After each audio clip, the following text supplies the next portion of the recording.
Hello, and thank you for joining us once again for our Coastal Mountains Land Trust series of nature talks. Tonight, we are going to hear from Roger Rittmaster about a recent trip he took to Peru. I have been so excited for this talk ever since I found out last year that Roger was going, and I was thrilled when he said that he was going to do a narrated slideshow for us. So I am going to quickly hand this over to the Ian Stewart, who is here tonight from Coastal Mountains Land Trust, to tell you about their organization and introduce Roger and get the show on the road. All right, Ian, it's your turn. Take over. Thanks, Julia, and thanks to the library for hosting yet another talk and another one of Roger's presentations. I'm Ian Stewart. I'm the Executive Director of Coastal Mountains Land Trust, and thrilled to have so many people join us tonight. We were just enjoying how many people have grown to begin attending these talks over the winter and over this last couple of years. It's really been a really nice outlet for all of us.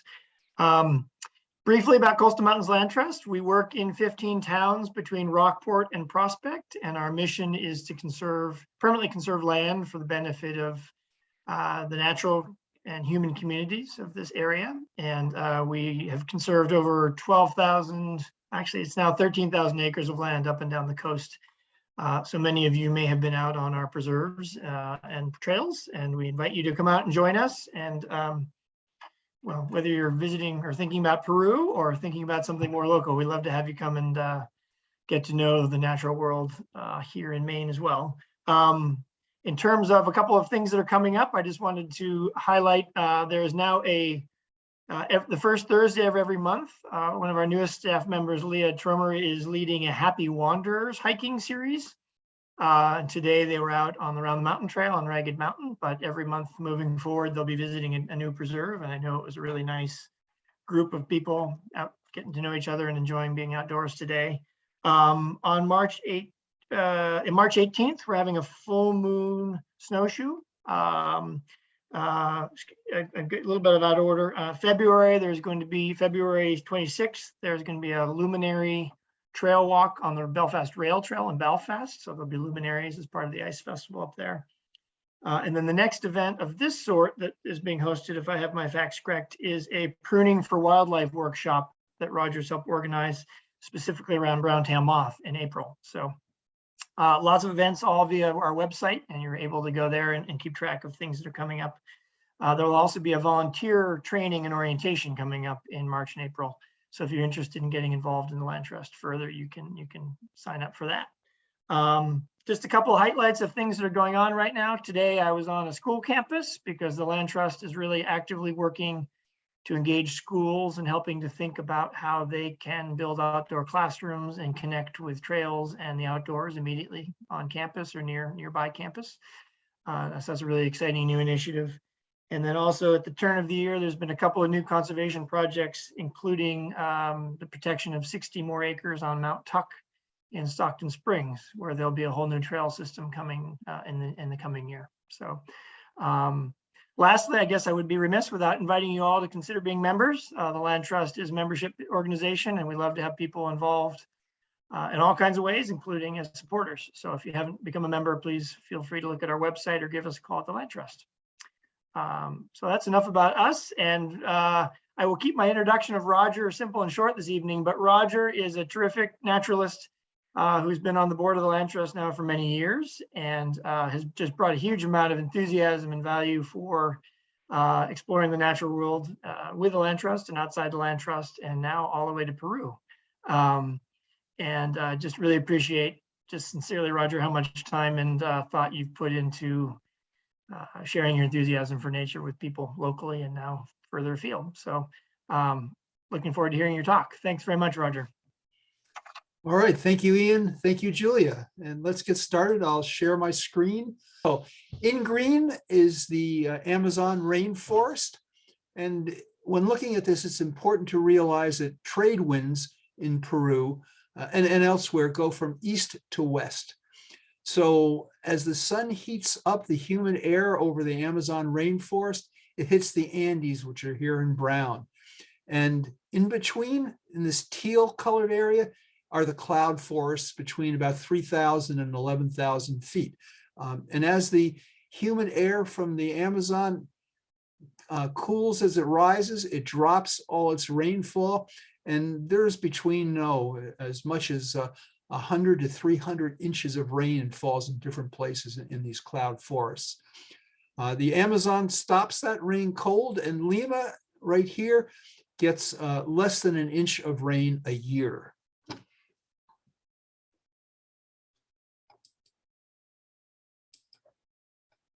Okay, so in preparing for a trip, I was going to put some of the important things you need to take along, but that was a list of 60 and I just gave up. One of the things that is important to manage one's expectations. These trips aren't easy. We're in the rainforest. We can expect clouds and we can expect rain, and sometimes it rains all day. I always say have a plan B and have a plan C. And fortunately, our guide was responsible for most of that planning. But as an example, what I do when I'm actually preparing for a trip is I'll take the first plane out in the morning. So if the plane flight gets canceled, there's always other flights and I don't miss the connections.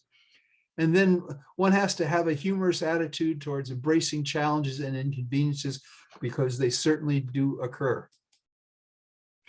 And I want to introduce you to our guide. This is David Gale from Mariposa Butterfly Tours.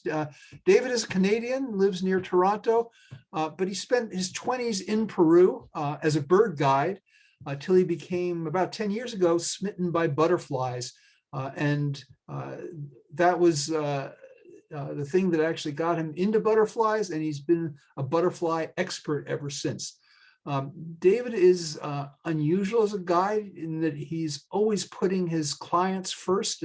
A great example of that is we were walking along the road and he saw a butterfly that can't remember if he'd never seen it before, never photographed it, but he made sure I got a good photograph of it before he tried to photograph it. And that was so typical of Dave. He's a master planner. He's got great knowledge, a wonderful personality, and is a superb leader. So we initially flew into Lima, and then the next day flew to Cusco down here, and then drove to Pisac, where we stayed for the night. And I don't even consider that part of the trip. The next day, we drove from Pisac all the way over two mountains and came down the Manu Road over here to Las Cruces, which is where Cock of the Rock Lodge is, was where we stayed. Now, Google Maps says this should take 4 hours and 6 minutes. That's a real joke. A lot of this is a dirt road. It winds constantly around eroding hillsides and ravines and has steep drop-offs on the downhill side much of the way. And the first pass is 13,600 feet. We got off for a bio and butterfly break at that point, and we were just past the pass. And I was short of breath on clicking this shutter release on my camera. I also don't do well at altitude and get motion sick. So I was nauseated virtually this whole trip down to Las Cruces. But again, one has to embrace that and say, hey, this is all part of the excitement. So this shows more of a close-up of Manu Road, which starts up in the lower left and then goes down to Pilcopada.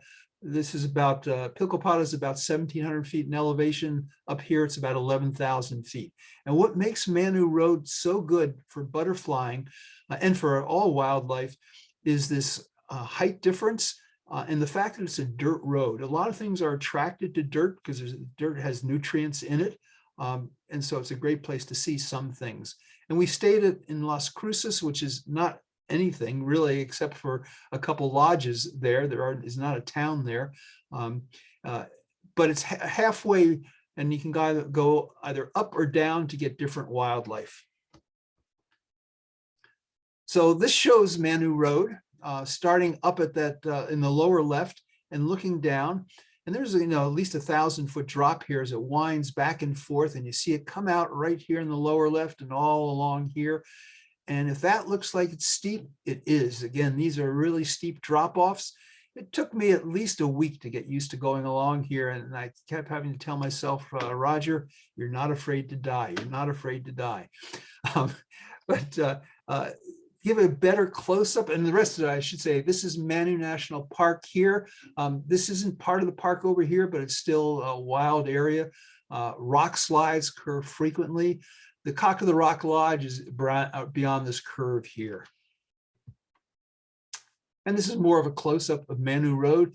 You can see that it's a single lane track, but there's traffic going in both directions. There's pullouts every 100 to 200 feet where possible, so cars can pass or make room for a car coming the other way or a vehicle coming the other way. It's constantly under repair. Here they're trying to support the road, and this truck buried its rear axle in the dirt and blocked the whole road. That isn't a super tragedy because there's actually very little traffic on the road, but there is some. And here's two trucks coming at each other. Now, vehicles were supposed to go in one direction one day and the other direction the second day and alternate back and forth, but nobody seemed to pay attention to that. And when two vehicles come together on a blind curve, somebody has to back up, and I didn't see any backup cameras. And I can say our driver of the van we were in was superb at backing that van up. And just to give you an idea of what it's like going down the road, we're in our van now, and this is full speed ahead right now. This is why it took forever to go down it. Wherever there's an inside curve, there's usually water coming across the road.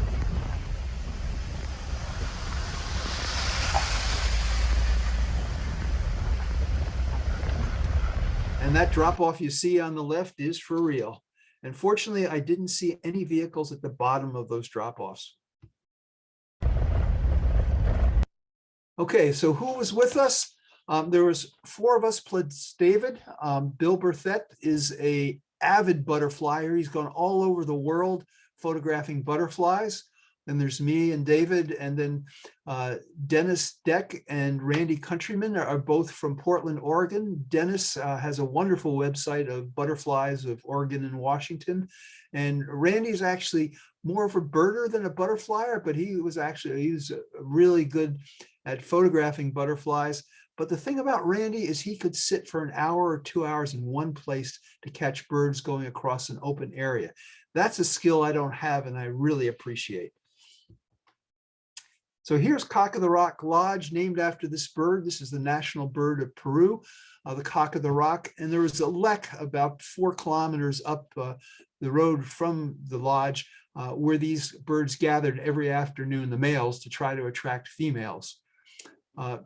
The lodge itself, here are cabins. In the back where you can't see is a kitchen area and dining area, then an open space where there are feeders, and then the jungle beyond with trails. It was just a beautiful area. And the lodge was quite comfortable, but everything has its limitations. And even though the entire lodge was wired for electricity, there was none when the generator wasn't running, and the generator only ran 3 hours a day. So every night we would pile all our gear in these elaborate setups to try to get our batteries all charged back up. It was interesting that there were power lines that went right in front of this lodge, but apparently the lodge was having an argument with the government of Peru about who would pay for the connection, and hence we didn't have a connection. Okay, and now before getting to some of the animals, I just want to talk about the typical day. We get up, I get up before sunrise to check the moth light to see what moths were there. We'd eat breakfast at 7 and try to get on the road by 8 o'clock to wherever we were going. Sometimes it was only a 15 or 20-minute drive, but then other times it was an hour or more. We'd butterfly. It was sunny all morning, and I was always looking for other things as well. Lunch around 1 p.m. And the afternoons were flexible. Typically, I would take as many as 500 photos on a good morning, throwing a couple hundred away initially, but come back with 250 to 300, which I would have to crop before starting to ID them with David, our guide. He was a master at telling you what you've got, and made things so much easier for us. We eat dinner at 7 p.m. and on the couple of nights when it wasn't raining, we did night walks into the forest. They were loads of fun, but do more butterflying IDs, and we'd get in bed by 9:30. The electricity went off at 9 o'clock anyhow. This is my cabin here. This is the Moth light right here. It's a UV light with 3 different wavelengths of UV, and then it has a screen on which the moths land at night. Why moths are so attracted to light, there are a bunch of theories, but nothing has been proven. So no one really knows why it works. And from observing this, you'd get the most moths if you sat in front of this all night long, because some come and go, but others stay on the moth screen. So here's just an example. I'm going to show. I photographed almost 150 different moths that I could identify or have someone else identify for me. The thing to know about the screen is each of these squares, there's 6 to 7 of those squares for an inch. So these moths are all less than an inch long. They're tiger moths. Tiger moths are really neat. They're the most colorful of the moths. And when something is really colorful in the tropics, it usually means they're toxic, poisonous to any potential predator. And these bright colors are a warning that, hey, stay away from me. I am not good to eat. And if a bird does try to eat one of them, he won't forget the color pattern that caused him so much discomfort. Tiger moths have another interesting phenomena. They have a little gland on their thorax that can emit sounds, are thought to attract the opposite sex, or possibly even to interfere with the echolocation of bats. But I must say there is something in natural history that I commonly come across, and that there are theories that are repeated so many times that they're talked about as facts. And we don't know anybody else who does that, do we? Now, wasp moths are a subtribe of the subfamily of tiger moths. And there must be something good about looking like a wasp, because there's at least 67 different species of wasp moths in Peru. One can imagine that if you see something that looks like a wasp that can sting, you're not going to pay much attention to it. You're not going to bother it. But the wasp moth that amazes me the most is the one in the upper right that looks so much like a wasp. It even has this narrow area that wasps has. But the way you can tell a moth from a wasp is by, and often other insects, is looking at the antenna. Moths have either straight antennas or feathered antennas, like over here, whereas, and they're often quite long, whereas a wasp has either a straight or a shouldered antenna. It looks quite different than this feathered antenna. So you know immediately, if you're knowledgeable, this is not a wasp, this is a moth. One of my favorite types of moths are sphinx moths. There's at least 1,400 species of sphinx moths in the world. There's a lot of different species in Peru, a lot where we were. They've got a lot of things in common. They all have this V-shaped body. They often have dull coloration, and that's so that they'll be hard to see when they're on the bark of a tree. They're great flyers. They're some of the fastest moths in flight. Some can hover, and they often hover above a flower when they want to nectar on that flower. And many of these species have co-evolved with the specific species of plant, for example, an orchid. But if we take the flower, say Dactyra, which has a 6-inch corolla, there are moths that have 6-inch tongues that can stick those tongues down inside the moth or the flower and get nectar and pollinate that flower. So it's this coevolution that's so important in causing the great differentiation in sphinx moths, and also the ability of many flowers to be pollinated specifically by a moth. That's an advantage, by the way, of flowers as well, because if it has a single moth pollinating it, that moth will only go to that particular species of flower and increase the odds that the next flower will be the same type of flowers for cross-pollination. And then one last category of moths, lappet moths. I just chose these because they're so colorful. They're relatively small. They've got furry legs, furry bodies. Their wings fold over like a tent on their back. And interestingly enough, the tent caterpillar moth that we have in the east here is a lappet moth, but it doesn't hold a candle to its cousins in the tropics of Peru. And then these moths are silk moths. That's different from silkworm moths that are used commercially. But this family said Saturniidae. I took these from the Amazon, the second place we went, because I was talking about moths now. Automeris is a family or rather a genus of over 100 different species, and they all have something in common.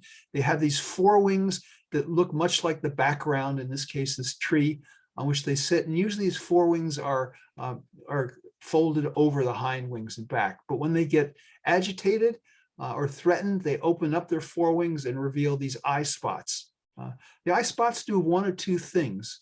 They either frighten the potential predator, or they provide a spot for the predator to attack that is not the head.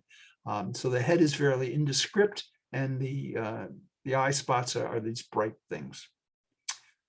Rothschildia, this is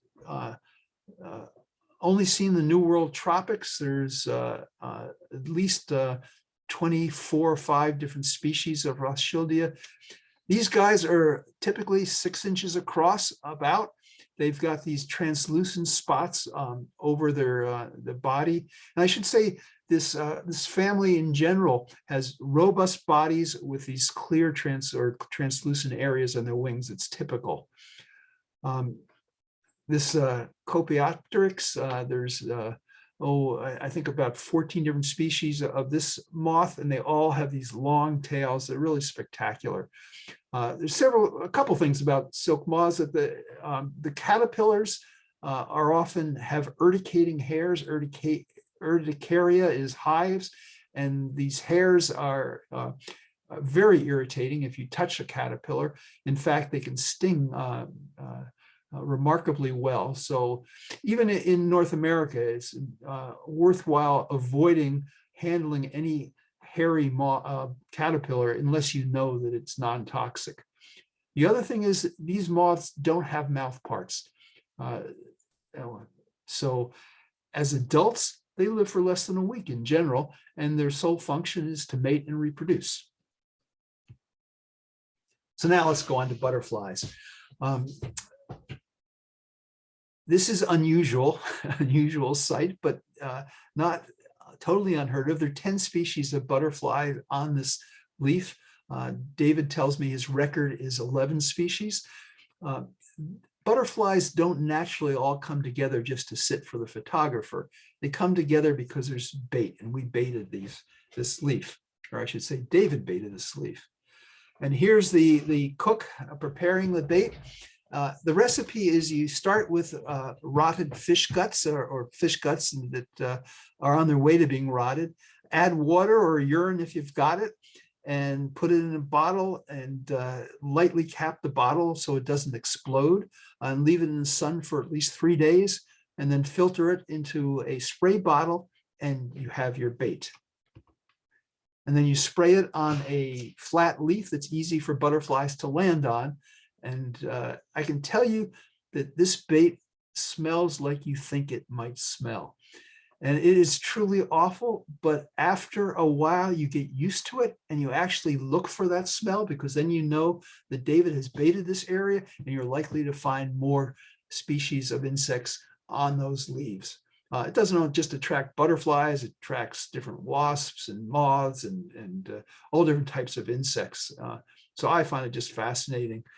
I should say that don't try this in your backyard in the United States. It only works in a nutrient, nitrogen poor environment. So in the rainforest, most of the nitrogen is tied up in all these plants. And in order to get nutrients, the animals have to forage, and the insects love this awful smelling stuff. Okay. So I want to briefly introduce you to iNaturalist. It's an app. If you are interested in natural history, like I imagine the 100+ people on this call are, you need to know about iNaturalist. You can take a picture of something that has DNA in it, upload it to iNaturalist. And if it's something common that other people have photographed, it'll tell you where it is, what it is.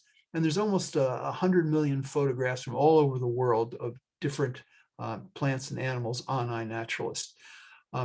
When I take a photo, my camera communicates with my smartphone and puts the location of that photo into the metadata.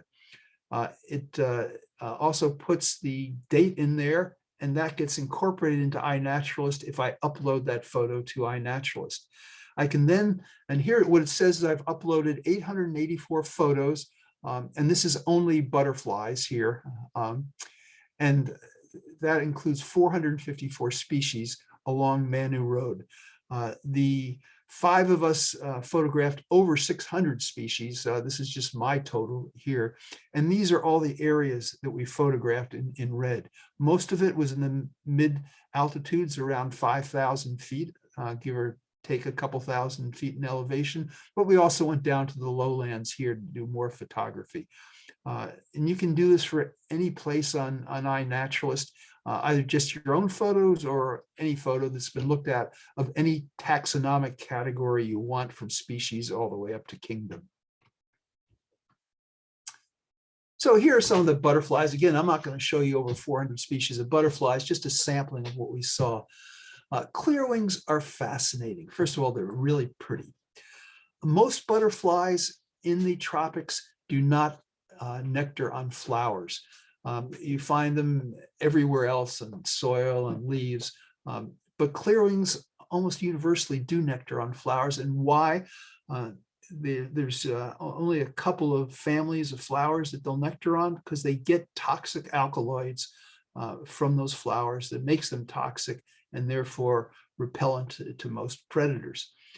They're great mimickers, mimicking each other or sometimes other insects.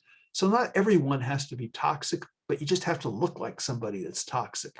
And as an example, if you take the 2 on the right here, they look very similar, but they're actually 2 different species. And not even that, they're 2 different genuses. They both have antennae that look almost identical, spotted bodies. But if you look in the hind wing here at this one bar, it's present in this species, not in this. And there's a bunch of other differences. But to any predator and to any butterfly photographer initially, they look very similar. And clearwings in general do look a lot like each other. They're all magnificently pretty. Meadowlarks, another incredibly diverse species, and they reach their peak of diversity in the neotropics, almost 800 species in South America on iNaturalist. That's how I get these numbers, and that's only species that people have photographed and uploaded to iNaturalist. It's hard to say what actually makes a meadowlark, but they all have this dramatic coloration. And now I'd like to talk a little bit about the coloration in butterflies. There's 2 ways a butterfly can add color to its wings. One is through pigments, and often these black and brown areas here are due to deposition of pigment. But there's also structural coloration, which is bending and refracting and reflecting light that hits the butterfly's wing. And that causes iridescence. So if you look at this Caria species here, depending on the color, on the direction you're looking at the wing, it could look green, it could look blue, and it can shimmer back and forth. And often the coloration on butterflies, and a lot of this coloration is a combination of pigments and structural coloration. So it can get quite complex. Meadowlarks are fast flyers. A lot of them are toxic again, or they'll mimic other species that are toxic. Hair streaks. In general, hair streaks are tiny. They're about a centimeter in length. Some are a little larger, and some are a little smaller. They have a strategy to survival of being very quick as well in their flight pattern. Hard to catch them. And if you think about butterflies in general, they have the syncopated flight pattern going up and down. And that's so a predator cannot predict where they are at any given moment in time, so it's hard for them to catch them. But hair streaks have something else going for them. Whereas their head is fairly indistinct, the apex of their hind wings is highly colored, and so it would attract a predator to this end. And in one study, 1 to 2% of the hair streaks actually had damage to this area from something trying to eat it. They also have tails that mimic antennae. So again, highlighting this area. Sometimes they have stripes that converge on the back of their hind wings, again, to bring a predator's eyesight to that area. And finally, they'll move their hind wings backwards and forwards. And often the upper side, which you don't normally see, it can be iridescent blue or green. You get a little bit of it right here. You can see some of the upper side, but that can cause flashes of light and color, again, to attract a predator to that area.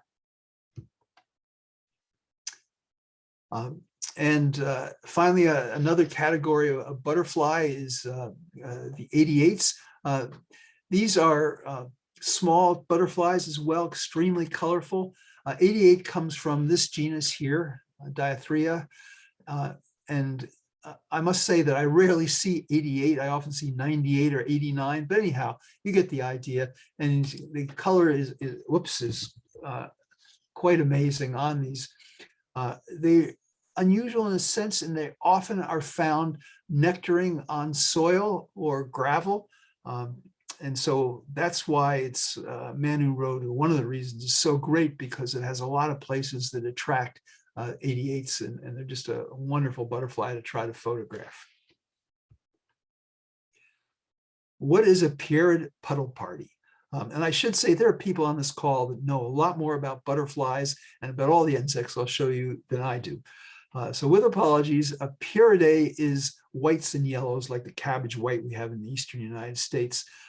So for the nicknames are pierids, and they often go up and down rivers and streams. So if you bait the dirt or mud next to a stream, you can often, on a sunny day, create a pierid puddle party.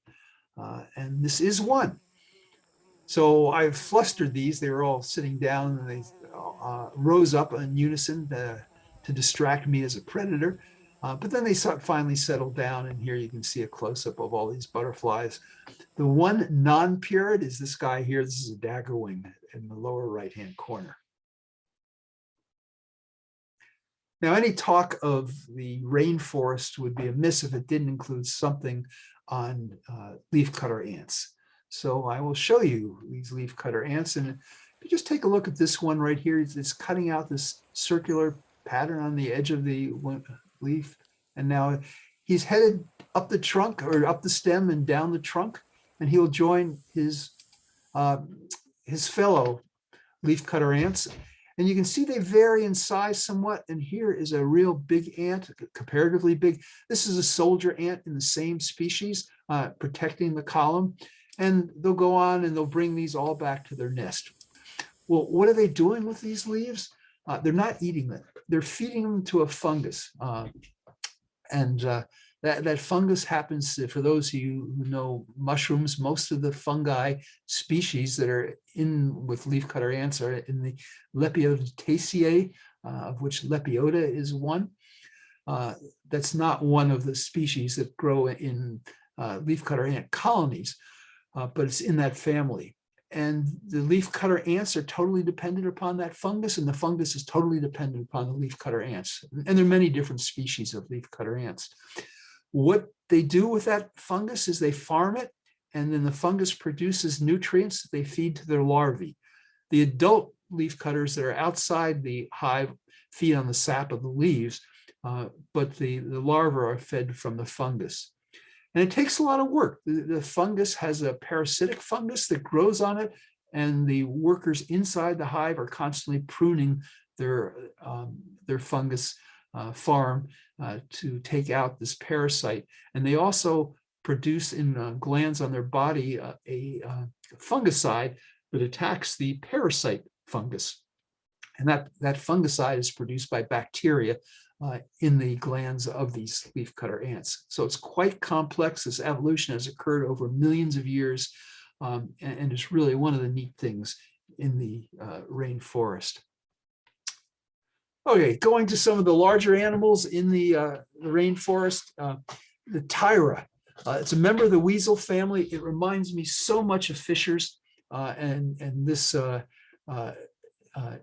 They look like fishers. They are omnivorous like fishers. They climb trees like fishers. They eat eggs and insects and food of any kind. When this tyra was eating food on the back of by the Cock of the Rock Lodge, I photographed it and I tried to get another photograph of it. So I kind of cleared my throat and it didn't look up. It just wheeled around and took off. And the photograph on the right is what I got with him running off. They're very shy animals, not commonly seen. I think I was the only one to see a tyra on this trip. And I've been on many neotropical trips, and this is the first time I've ever seen one. Another common genus is the agouti. This particular species only exists in southeast Peru and adjacent Bolivia and Brazil. This particular animal with a scar on its back appeared every morning and evening at the feeders, the bird feeders, which often had fruit. But this is the first night that it actually brought its two babies along with it. The one ecologically important thing with agoutis are that they can open the very hard outer coating of the Brazil nut, and they're instrumental in propagating the Brazil nut tree. Without agoutis, there would be a lot fewer of those trees around. Now, just before we leave Manu Road, I want to say a brief bit about what building a road does. Manu Road was originally the path from Cusco, which was the center of the Inca Empire, down to the lowland rainforests of the Amazon. It in fits and starts got built up to where it went to Pilcopada, and then beyond to where it now is in the Amazon forest. And everywhere that road was built, there was slash and burn farming, logging, legal and illegal, hunting that was often illegal, and mining of gold, which was very harmful to the environment as well. There are native tribes, some are not contactable. They may very much stick to themselves. They are not happy whenever there's an extension of this road, but there are a lot of actually very poor Peruvians that are not native that want that road to be built, hopefully to improve their lifestyle. So it's a push and pull thing. But in terms of the rainforest, it's really sad to see the road extended further into the rainforest. Now, to get from Manu, where we were, to where we're going, which is on Las Piedras River right here, looks like it's just a hop, skip, and a jump, and it is, but you can't get there from here. So we had to go back to Cusco in the van, fly to Lima, and fly to Puerto Maldonado down here. This is Puerto Maldonado on the lower right. We then were driven in a truck or van up to Alegria, and then over a dirt and really a four-wheel drive road to the Las Piedras River itself. Then a 2-hour boat ride, go back up to the river to where this ARCC, and I'll tell you what that means in the next slide or two. But that was our destination right here. The alternative was a 20-hour boat ride up the Las Piedras River. And these are logging trucks. For the 2 weeks prior to when we came here, they had a heck of a lot of rain. And this ditch in the middle became deeper and deeper. And it doesn't look very deep, but it is quite deep. So deep that these trucks were fearful of actually getting stuck or getting turned over. And this is legal logging, but by taking only the tallest, biggest trees, they're actually harming some species like spider monkeys and harpy eagles that depend on these tall trees in the rainforest. But on the other hand, this is not a wealthy community. These people depend upon logging in the forest as well. So again, there's always this, how much do you preserve and how much do you exploit when you living in a rainforest? Here are the boats that we went up the river in. They're very efficient, very quick boats, and then go on it with very small engines. And this one in blue was the one we went on. And this is our group again.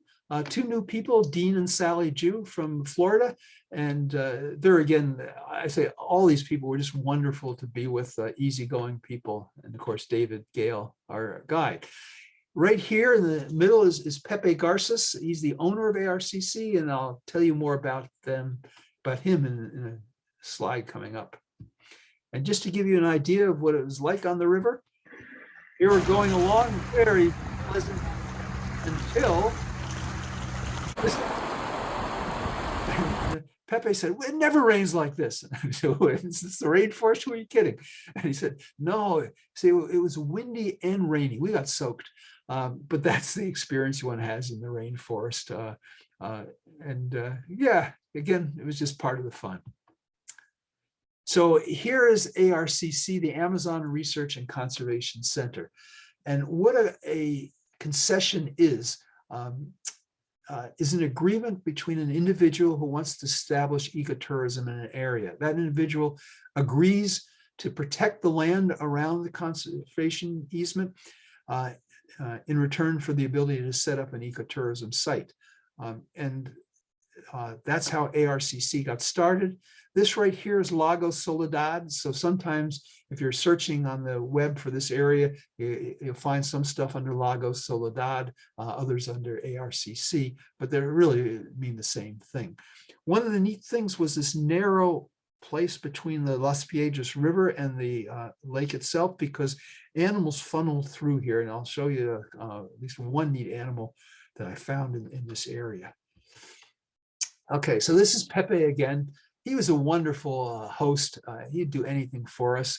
But he was an assiduous protector of his land. We came upon, while we were in one of the longboats, another boat pulled up aside in the ARCC land, and he immediately went over and found out whose boat that was. It turns out they were two rangers from Jungle Keepers, it's a NGO that hires people to patrol the rivers in the Amazon in Peru to prevent any illegal logging, or try to prevent it, or any poaching. And so I call Pepe a jungle keeper as well. Here's ARCC. These are the cabins in which we stay. You can't see the main area behind, but there's a lodge and kitchen area. One thing I say about Pepe, David's group, he had 2 tours in this area. The first tour was the first people to be here in over 2 years because of COVID. So there was a lot of things that needed maintenance, and Pepe was running all over the place trying to get it up to speed, and did a great job doing that. Here's his fishing rod. And he would catch with this piranhas that he fed to us at dinner time. And this is Lago Soledad, just a beautiful lake, 2 miles long. You could kayak on it. You could paddle a catamaran that has a flat area on it for bird watching. Just really neat. Pepe had built a very elaborate series of trails. He maintains about 7 miles of those trails now, and that is a lot of work.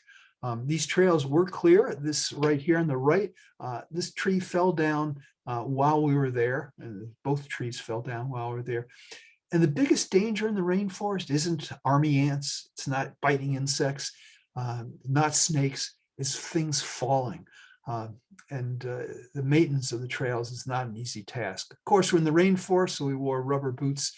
And I should say that while I was hiking, and actually almost all the time, I wore long permethrin soaked clothing to ward off any insects like chiggers or ticks that might be around.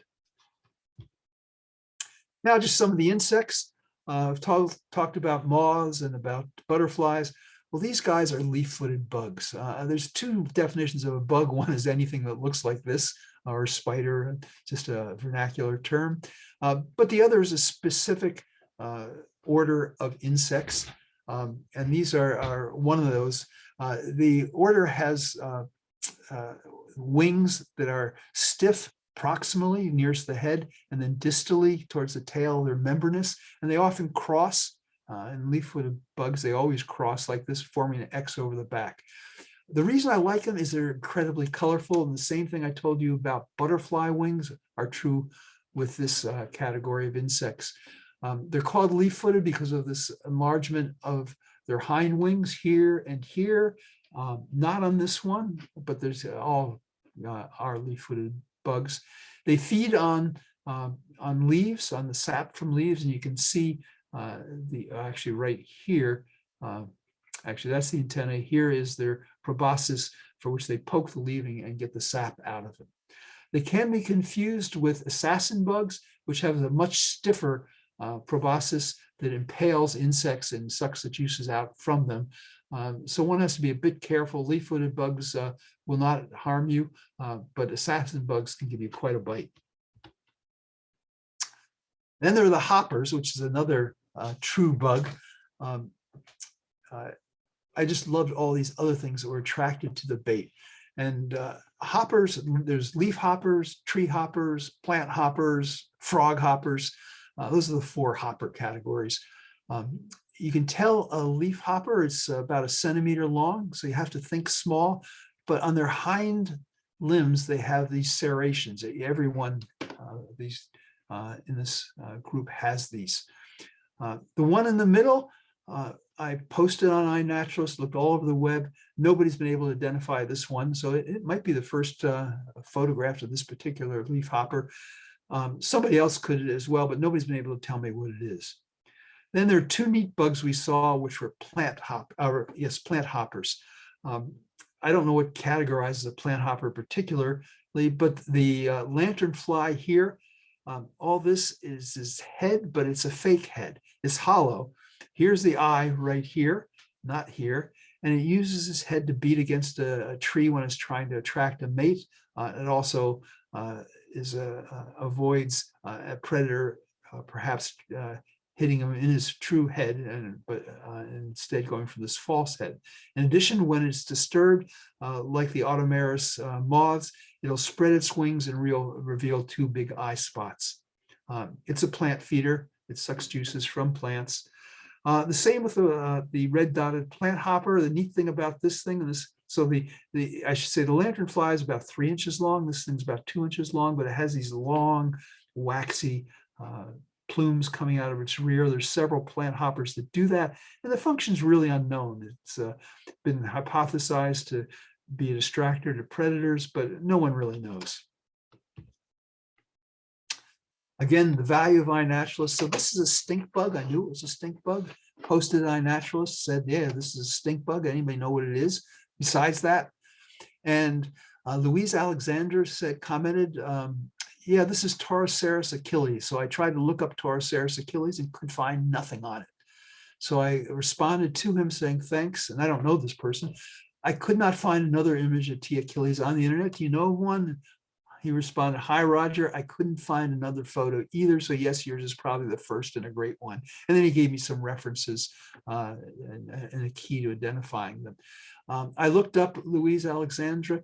He's from Brazil, from coastal Brazil, and he joined iNaturalist perhaps 4 months ago. So if I'd posted this a year ago, I wouldn't have found out what it was. And that's the beauty of iNaturalist. It connects experts who are interested in what's being seen in their particular area of interest with amateurs like myself who photograph almost anything. Then going to really tiny stuff. And this was David's idea to put a fingernail next to the bugs that I was photographing just to show how tiny these are. None of these have been identified on iNaturalist.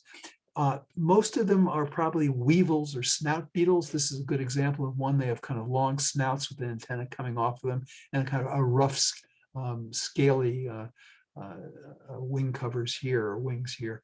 And here's another one with the snout. This one is probably a nymph, meaning an immature, because its wings are not fully grown, although there are some insects that do have their abdominal parts exposed here. So yeah, I don't think many people photograph things like that. And it's really hard to. I usually could get something in focus with one shot, but these I have to take several shots and hope that one's in decent focus. And really, really tiny stuff. One day, Dave and I paddled the catamaran so everybody else could sit on the chairs there and go bird watching. He didn't wear anything on his legs. I had my usual rubber boots and long pants, and he got bitten by sandflies. But he's used to getting bitten by things. The one thing I can say though is sandflies in some locations in the Amazon rainforest can carry the parasite that causes leishmaniasis. And that's not a fun disease to have. Dave's caught it before and been treated for it, and he told me that wasn't a fun treatment. But I don't think leishmaniasis has ever been caught in ARCC. Giant otters. They used to be common all over the Amazon basin, and now there's probably 5,000 left in separated populations over the Amazon. There happens to be a colony of 6 on Lago Soledad. And the first time I paddled up to them, they went crazy. We got to remember that probably nobody had paddled a kayak there in 2 years. So some of them never seen a human in a kayak. And they were what I call spy hopping, but the actual term is periscoping.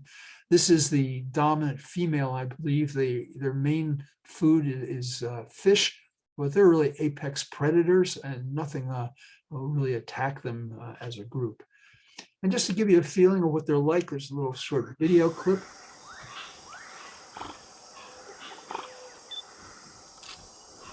So I can say by the end of the trip, when I passed them in a kayak, they didn't pay much attention to me at all. They got used to my presence there.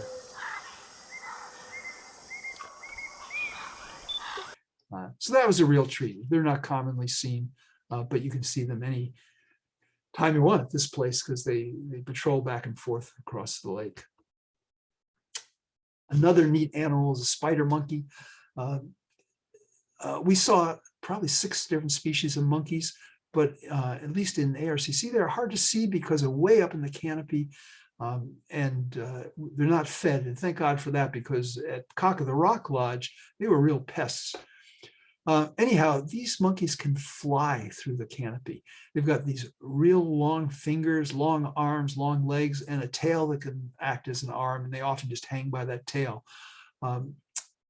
Once I saw them crossing between one tree and another, it was too far for an easy leap across. So they just fell 20 feet to the other tree and grabbed onto a branch as they were falling. When I saw these particular ones, I was getting pelted by nuts. I thought it was just some wind in the forest, but no, I found out that these monkeys actually throw stuff down if they have an intruder in their area. All right. I told you there's a neat animal I saw in that little narrow area between the river and the lake, and this is a tapir. He crossed the path about 20 feet in front of me, and then he bolted into the forest when he realized I was there. After a few seconds, bolting stopped. I kind of walked gingerly into the forest and stopped, got out my iPhone, and he started walking back towards me. This guy is 400 to 500 pounds.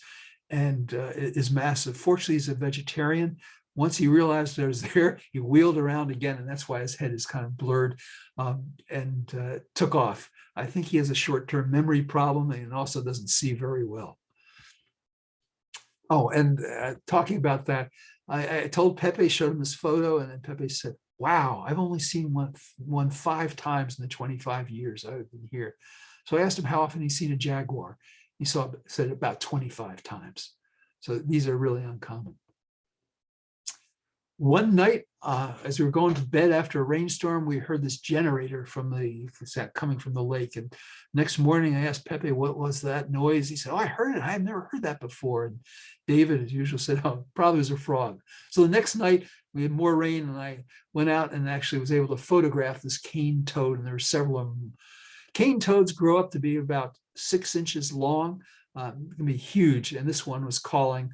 I tried to get a movie of it, but as I grabbed my iPhone, everything stopped, and I didn't hear another one for the rest of the trip.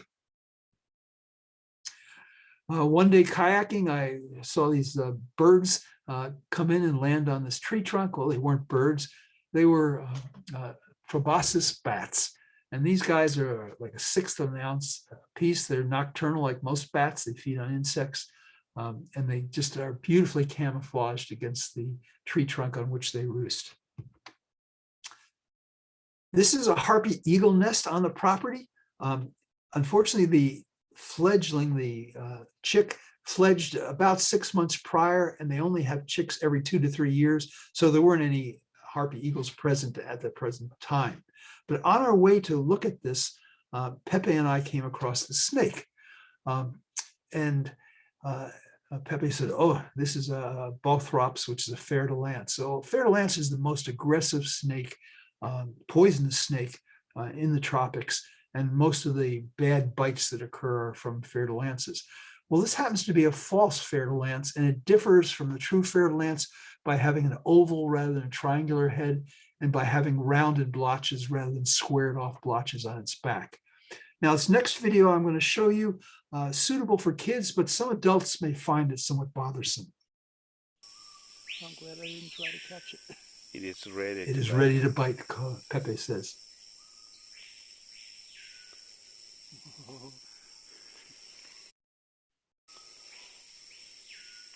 It's trying to hide. Trying to hide.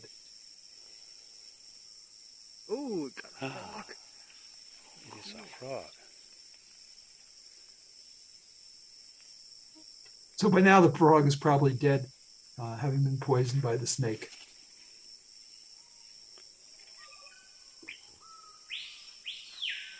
And these snakes feed mostly on frogs. So finally, ARCC is best known for birding. I haven't shown you any birds. So I'm going to show you one bird, Watson, probably the most unusual bird I saw. What makes it unusual, we were right on the edge of its territory. They look like pheasants, is that it eats leaves. I don't know of any other bird that eats leaves. And the way it does that is it has a crop that is greatly expanded and eats the leaves, stores them in the crop, the leaves get fermented. It makes the bird have a fecal smell, and they're known to just smell awful. I couldn't smell them from the kayak where I was, but this flesh also apparently tastes real bad, and they're like sitting ducks, but nothing attacks them. So that's the one that was a really fascinating bird among many fascinating birds we saw there. So thank you for listening. This is goodbye from Lago Soledad, and I'm happy to answer any questions. It's now 7 o'clock, so please feel free to leave, because I realize this has gone a bit longer. Thank you. Thank you so much, Roger. That was wonderful. And we'll have to do like part 2 with birds next time, I think. That was really, really cool. So let me just jump right into the questions. So we had Robert ask, do any of the butterflies you saw in Peru migrate seasonally to and from the areas you visited, like monarchs? Monarchs do exist in the tropics, but they are non-migratory. And I don't know, I could imagine butterflies, some butterflies migrating vertically with the season. But I don't know of any that do that, but I suspect there are some that do that. But horizontally, I doubt it. Juliana pointed out pretty early on about the sphinx moths and that they looked a lot like dried up leaves. I appreciate so much how much you showed us camouflage and such a wide variety of it. Thank you so much for that. And the bats at the end, that was tremendous. What kind of bats were those again? They're called proboscis bats, just because they have long noses. Oh, those were great. It was great. Okay, let me jump into the Q&A here. Laxper says, amazing to hear about the road into Manu. Sounds very similar to when I worked in Manu in the early 90s. One of our trips over that road was overnight. 10 of us and all of our gear in the back of one of those trucks, sleeping when possible and being rudely awakened by waterfalls flowing into the truck a couple of times. Yes, there was one place that's called the car wash, where the water comes out and hits the road and comes over any car or vehicle. Yeah, I can't imagine doing that road at night. That is just, whoa. I can't imagine doing the road. I do not like heights. And it took me, as I said, at least a week to get used to it and have faith in our driver. And that's what you have to do, because you could look out the window and see straight down 1,000 feet. Oh, what an experience. I think that you answered this question, but if you want to just maybe answer it again in a nutshell, Eliza wanted to know, and so did Stanley. How do butterflies and moths differ in general, and what are some of the different characteristics between moths and butterflies? Okay, that's a great question because they often mimic each other. So the best single way to tell a moth from a butterfly is to look at the antenna. Of course, you often need a picture to actually photograph to do that. So moths have straight antenna called filiform antenna, or they may be feathered, especially in males that use it to sense the pheromones coming from the females. The butterflies have knobs on the end of their antenna, or the antenna on certain types of butterflies can be curved at the end. Okay. So the antennas are almost universally, not 100%, but 99% of the time, the best way to do it. And of course, how they land, how they fly, do they fly during the day or at night? All those are helpful, but I've been fooled before till I got the picture and said, oh, that's a moth, that's not a butterfly. It was really funny when I saw your moth trap there. I'm like, why is Roger so excited about these moths? And then you put up some photos of them, and I was like, oh, they're gorgeous and amazingly colored. And yeah, I just thought to myself, oh, they must have not got the memo about your brown tail moth death trap you set up here a couple of years ago. So what Julia was referring to is a failed experiment in the Camden area in mid-coast Maine. We have these awful moths called brown tail moths, where the caterpillars have those urticating hairs that come off and they get in the soil and they irritate your skin. And so I thought, well, they're highly attracted to light. I'll set up my moth lights, track them, and then vacuum them up. And I did that, vacuumed up to over 500 of them that year. And all I did was attract more to my property. Didn't put a dent in the population. Didn't work.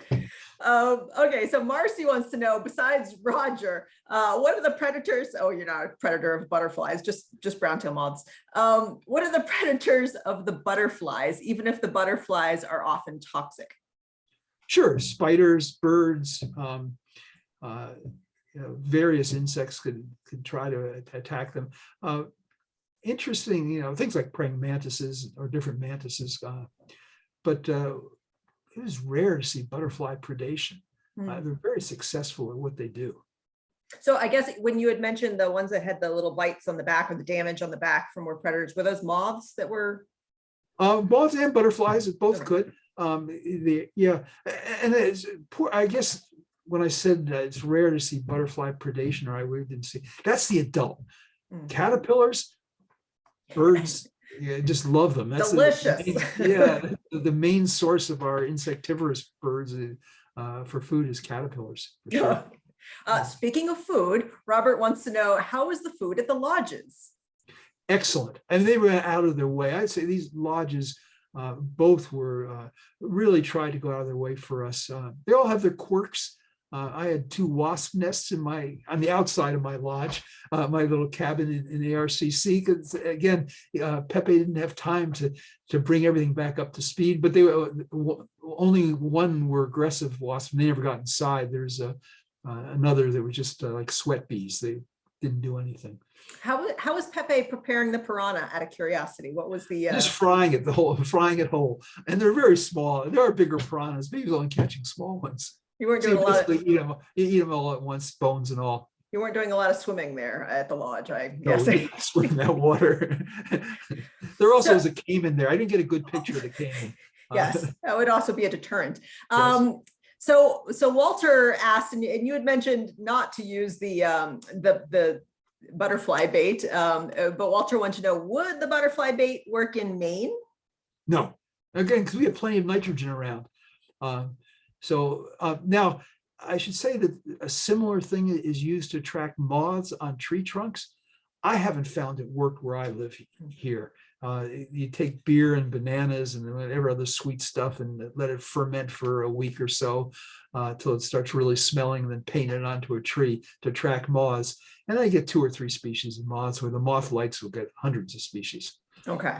Now I've seen a little note I made to myself with all this butterfly bait. I've noticed on hikes and in my yard, butterflies landing on scat. Now, would that be because there might be urine with the scat, or is there something else in the scat? Oh, the scat itself has got a lot of nitrogen and is nutritious. So especially in the tropics where nitrogen is in short supply, yeah, feces are a great place to find butterflies. Not often super for butterfly photography, though. I should say one of the other baits that David uses is spit wads. So he takes 12 paper, spits on it, and then throws it on the leaf. And it seems that the butterflies, certain species of butterflies, are attracted to the spit wads, at least by sight, because they think that's bird dung, but then also by the saliva and spit wad. You could come up with a whole book on these wonderful recipes. Okay, we have a lot in the chat box here. I did want to read this because this came in halfway through and it was so perfect. Dana says, Roger, I love your mix of scientific information and infectious enthusiasm. For my money, and I know this is a free program, but still, these are the traits that make for the best natural history programs. I'm enjoying this immensely. Thank you. So, well, thank you. That's reassuring. I may compensate a little bit for the 70, 80 hours of work I put into this. Yes, I can't even imagine. Okay, so we have lots of awesome, Roger. And oh, Jory says, are species dying because of climate change? Did you speak with any of the local folks there who talked a little bit about that? Anything they've seen? So in the tropics, climate change, I think manifests most as unpredictableness of the rainy season. It's typically in the rainforest, we're supposed to have sunny mornings, cloud over in the afternoon with a thunderstorm in the afternoon and evening, and the cycle repeats itself. Those were rare days in my experience. And some days we have rain all day long, and we rarely had sun all day long. But I think that's the biggest factor with climate change. Certainly, if their temperature was changing much, the animals would have to move up or down the mountain, but they could do that in the tropics. Julie, I'm sorry, says the lantern flies are very destructive in New Jersey. Are these the same? No, those are from Asia, China. And yes, they are a plant hopper, just like the lantern fly, same family or tribe, but they're totally different species. And Larkspur wanted to just have you reiterate, what time of year were you there? I was there in November through December, mid-November to mid-December. It's at the beginning of the rainy season, which is supposed to be the beginning and end are the best times to see butterflies, and that was the main focus of our trip. But the rainy season is quite unpredictable, and we got our share of rainy season before the rainy season began. Jory also wanted to know, did you ever get sick while you were there? Yeah, 3 times. We were in Lima 3 times, and 3 times I had a 12-hour GI upset. Never at the lodges, and we were eating salads and all the stuff you're not supposed to eat. And after the first experience in Lima, I didn't touch the water, didn't touch anything. I still got sick. So, and this was, I should say, I've been on, this is my 4th trip with David. And this is the first one I ever got sick, and it was only from something in Lima. That's too bad. Again, you got to embrace the challenges. Embrace the challenges, right? The getting wet and the getting sick, it's all part of the fun. Jory also wants to know, is Peru adequately protecting the environment? That's a big question. So yeah, and it depends on your point of view. If you're one of the poor people in one of the border towns in the Amazon, you'd say too much protection. If you're an environmentalist like myself, we should be protecting everything. And of course, it's impossible. Peru has a tremendous amount of rainforest that's under varying levels of protection. But of course, all that has to change. And the same in Maine and the United States. We think protection is permanent. Just the government can change the rules, and we're protected forever is no longer forever. Well, Roger, that was all the questions. Everything else seems to be, oh, we have a couple people with hands up. It doesn't really work very well. I'm going to try real quick. Elin, I'm going to try you first. I'm going to promote you to panelist. So let's see if that works to allow you to talk. It doesn't usually work so well, but we'll give it a whirl. And Karen, I will try the same with you. If not, I apologize. It might take a minute for you to come on. This is why we usually take questions through the written version, because it's just a lot more economical. I apologize to the two of you if that didn't work for you to come on as a panelist to ask your question. While you're Again, doing that, Julia, I'm looking at the Q&A and there are a couple questions there I Oh, can answer. okay, a couple more, yeah, just popped in. Go ahead and jump on Did those. you have any interactions with indigenous peoples? And the answer is no. From my perspective, that was unfortunate, but it wasn't the purpose of our trip. We were focused, most of the people were focused on butterflies. I was taking photos of everything and just enjoying the experience.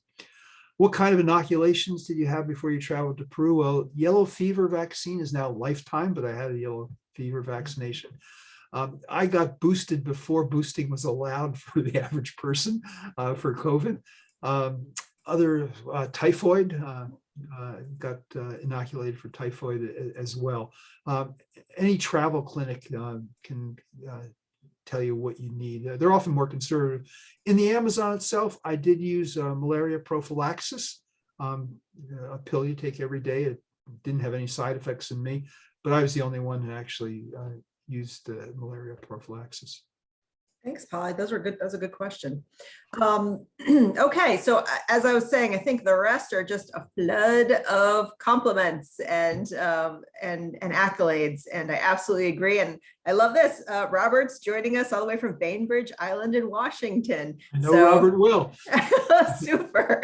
And we had another question a little earlier asking if this was going to be available on YouTube afterwards. Oh, you know it will be. So please find it tomorrow. I'll load it up tomorrow morning and find it tomorrow on the Camden Public Library Programs YouTube channel. And again, if you have any trouble locating that, just email me. My email is in the email you received with this link tonight. Julia, can you send out that link to my program to all the participants? Sure. Because I know a bunch of people said, Roger, how do I get, I can't make it tonight. How can I hear it? So if you can send out the link to everybody, that'd be great. I will email it to everyone who came and who did not make it tonight, so they can share it or they can view it for the first time. And I wanted to remind folks to please visit coastalmountains.org to find out more about this fantastic organization that is our co-host tonight, that Roger works so diligently for on the board. And it's just been such a great series that we've had this winter so far, and we got one or two more talks. And I'm looking forward to them, and they are posting information about those talks and all of their other programs at coastalmountains.org. LibraryCamden.org has information about those programs as well as many others, and I hope you'll join us for future talks. And anything else, Roger, before we go tonight? No. Well, I can't wait for you to go on another trip someplace so that we can bring you back for another talk and hopefully have you in person one day. All right, everyone, have a wonderful evening, and thanks again for joining us. Good night.